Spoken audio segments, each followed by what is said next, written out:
আজকে ১৩ই বৈশাখ, স্বর্গীয় রামকৃষ্ণ ভট্টাচার্য অর্থাৎ আমার দাদুর আজকে ১০৫তম জন্মবার্ষিকী। নিজের দাদুকে আমি কোনোদিন চোখে দেখিনি, কারণ আমার জন্মাবার আগেই আমার দাদু মারা যায়। আর সেই জন্য এই দিনটা আমি ছোট থেকেই এই সমাধিতে এসেই কাটাই। এই দিনটাতে শুধু আমি না, আমার দাদুর যত শিষ্য আছে সবাই কিন্তু এই দিনটাতে দাদুকে প্রণাম করতে আসে, দাদুকে পুজো করা হয় এবং সমস্ত প্রসাদ, এই যে ছোট ছোট বাচ্চাগুলো দেখছো তাদের সবাইকে দেয়া হয়।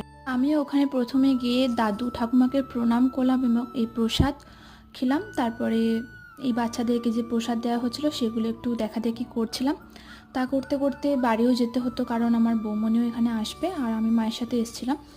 বেবিকে বাড়িতে দেখতে হবে, তার জন্য তাড়াহুড়ো করে একদম এখান থেকে বেরিয়ে গেছি। আর মাও এখানে প্রসাদ খেয়ে নিয়েছে, তোমরা দেখো। আর এটা হচ্ছে গরমের ড্রেস, কীরকম গরম পড়েছে তোমরা জানো। তারপর ওখান থেকে আমি বাড়ি চলে এলাম। আজকের জন্য টাটা।